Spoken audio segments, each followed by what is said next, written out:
सभी प्यारे बच्चों को गुड मॉर्निंग। आपका अपना यूट्यूब चैनल एल के मीना पे सभी का स्वागत है। तो आज की वर्कशीट हमारी शिक्षा निदेशालय की तरफ से वर्कशीट नंबर 67। Okay student. और विषय हमारा हिंदी और ये कक्षा 10 के बच्चों के लिए। तो इस वर्कशीट में हम चर्चा करेंगे जॉर्ज पंचम की नाक, जो हमारी कृतिका की किताब है। तो उसी का हम भाग 2 जो पिछली वर्कशीट में हम पढ़ा, तो इसी में उसको में आगे चर्चा करेंगे। यहाँ पे सभी बच्चे अपना नाम लिखें, यहाँ पे अपने कक्षा अध्यापक का नाम लिखेंगे। आज की तारीख हमारी 14/12/2020। ठीक है भैया प्यारे बच्चों। तो आज की वर्कशीट बेहद आसान है, तो सभी बच्चे इस वीडियो को अंत तक देखें और इसे अच्छे से समझने का प्रयास करेंगे। तो प्यारे बच्चों शुरू करते हैं आज की वर्कशीट। बच्चों अब हम नया पाठ कि जॉर्ज पंचम की नाक है, जो एक व्यंग्य विधा है जिसके लेखक कमलेश्वर जी हैं।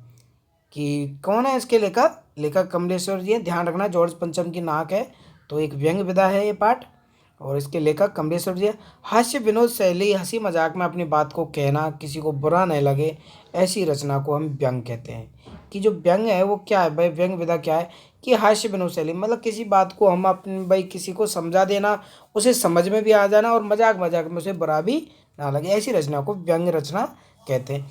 इस पाठ में ऐसे ही मजाक के अंदाज में देश की व्यवस्था पर व्यंग्य किया गया है, उसे हम समझने का प्रयास करेंगे। ओके बेटा। कि यह उस समय की बात है जब इंग्लैंड की रानी एलिजाबेथ द्वितीय, जो एलिजाबेथ द्वितीय थी, अपने पति के साथ कहाँ रहती? हिंदुस्तान पधारने वाली थी। अखबारों में उनकी चर्चा हो रही थी। रोज लंदन की जो रोज लंदन के अखबारों में खबर आ रही थी कि शाही दौरे के लिए कैसी कैसी तैयारियां की जा रही हैं। रानी एलिजाबेथ का दर्जी परेशान था। भाई जो एलिजाबेथ है उसका दर्जी परेशान था कि हिंदुस्तान पाकिस्तान नेपाल दौरे पर रानी कब क्या पहनेगी। उनकी सेक्रेटरी शायद जासूस भी पहले ही महाद्वीपीय का तूफान करने वाला था, दौरा तूफानी करने वाला था। भाई जब इस समय वो गए थे तो वो भी क्या तूफानी दौरा था। आखिर कोई मजाक तो था, आखिर कोई मजाक तो था। उनका दर्जी क्या परेशान हो गया, भाई रानी क्या पहनेगी क्या नहीं पहनेगी, भाई हिंदुस्तान वो जा रही है।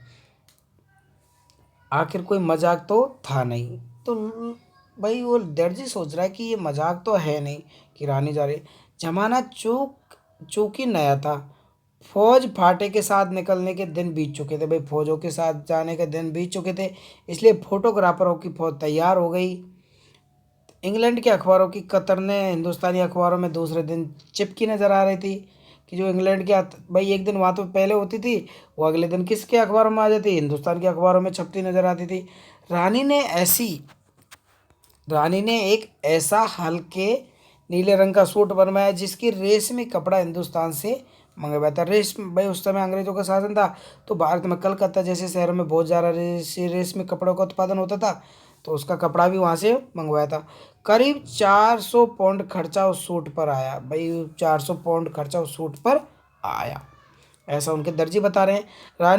रानी एलिजाबेथ की जन्म पत्र भी छपी, प्रिंस फिलिप के कारनामे छपे, और तो और उसके नौकरों बावर्चियों खानमा, ये जो खान मास है कि खाने संबंधित प्रोग्राम जो भी तैयार रसोई ने किया था, तो उनका पर्चा छपा था।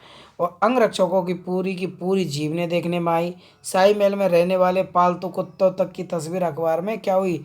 छपी थी और बड़ी धूम थी। बड़ा शोर शराबा था। शंख इंग्लैंड में बज रहा था, गूंज पूरा हिंदुस्तान में आ रही थी। इन खबरों से हिंदुस्तान में सनसनी फैल रही थी।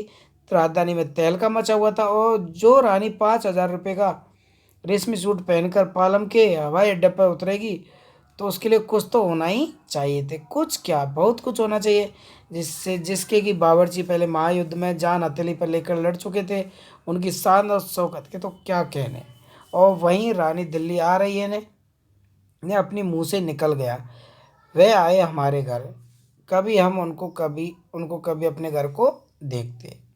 तो उनके मुख से निकल गया कि कभी वह आए हमारे घर, कभी हम उनको कभी अपने घर को देखते। तो ऐसा जो उनका दर्ज है वो सोच रहा है। ठीक है।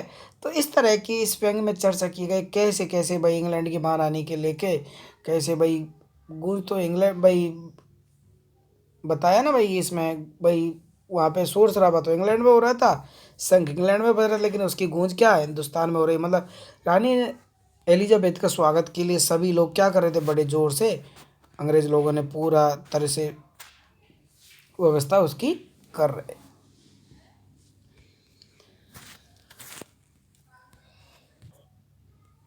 तो प्यारे बच्चों, इस पार्ट में ये व्यंग किया गया है कि जो इंग्लैंड की रानी एलिजाबेथ है, तो वो अपने पति के साथ हिंदुस्तान आ रही थी। तो जो अंग्रेज लोग जो भारत में शासन किए हुए थे, तो वो उसका स्वागत के लिए पूरी तरह से सभी सभी द्वार गेट आदियों को सबको सजा रहे थे, और उनके तरह तरह रहने खाने पीने सबकी व्यवस्था अच्छे से यहाँ पे लोग कर रहे थे। कड़ा प्रहार किया कि भारत में एक तरफ से तो जनता भूखी मर रही है, और कैसे ये अंग्रेज लोग भारतीयों के पैसे को शोषण करके और कैसे अंग अपने अधिकारियों के शान शौकत में लगे। उनके तो कुत्ते कुत्ते तक भी रखवाली यहाँ पे की जा रही है, उनकी सुरक्षा की जा रही है। तो ऐसा ही व्यंग उसने किया है। ठीक है बेटा, तो इस वर्कशीट से संबंधित क्वेश्चन आंसर उनको देख लेंगे कि किसकी फौज फाज तैयार हो रही थी और क्यों, किसके दर्जी को परेशानी थी और क्यों। भैया बेटा ये थोड़ा गलत दिया हुआ है। तीसरा क्वेश्चन है, हिंदुस्तान में सनसनी क्यों फैल रही थी। ये सिर्फ टाइपिंग मिस्टेक हो गई है, शुरू से ही है, तो इसे आप 3 क्वेश्चन कर लेंगे। चौथा गतिविधि है, तो उसको हम जय वर्ण के शब्दों को ढूंढ कर हमें लिखना है। तो आप सभी वर्कशीट भी क्वेश्चन आंसर छाट के कर सकते हैं, और बाद में बेटा आप खुद करके देखें, क्योंकि आपको परीक्षा में खुद ही करना है ये पैसे से आंसर, तो आपको आना भी चाहिए। फिर मेरे क्वेश्चन आंसर का मिलान करेंगे। तो आप पहले क्वेश्चन का आंसर करें कि किसकी फौज तैयार हो रही थी और क्यों। कि फोटोग्राफरों की फौज तैयार हो रही थी, क्योंकि इंग्लैंड की महारानी भारत आने वाली थी, इसलिए तमाम पत्रकार फोटोग्राफर क्या थे, तैयार थे। और दूसरा क्वेश्चन हमारा, किसके दर्जी को परेशानी थी और क्यों। महारानी एलिजाबेथ दर्जी परेशान था, क्योंकि इंग्लैंड की महारानी एलिजाबेथ भारत भ्रमण आने वाली थी। वह इस बात को लेकर परेशान था कि ऐसा क्या डिजाइन तैयार किया जाए कि जो उसको सबसे अच्छा लगे। कि भाई उसके स्वागत में जो भाई अंग्रेज लोगों ने जो दर्जी चुना था, तो उसको परेशानी तो थी भाई, क्या पहनेगी क्या नहीं पहनेगी, क्या अच्छा लगेगा। अब तीसरा क्वेश्चन है, हिंदुस्तान में सनसनी क्यों फैल रही थी। कि महारानी एलिजाबेथ की भारतीय यात्रा को लेकर प्रतिदिन समाचार पत्रों में चटपटी खबरें प्रकाशित हो रही थी, इसी कारण हिंदुस्तान में खबर सनसनी की फैली हुई थी।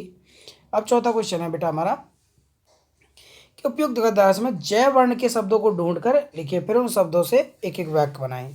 तो बेटा मैंने जो ये शब्द ढूंढे, तो उत्तर में ये है कि ये देखो, जय वर्ण आना चाहिए वर्ड में, शब्द में।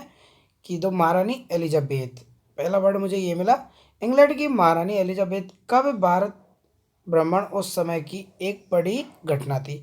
तो आपको वाक्य में प्रयोग करना है कि ये वाक्य हमारा इसमें अगर वाक्य बन गया।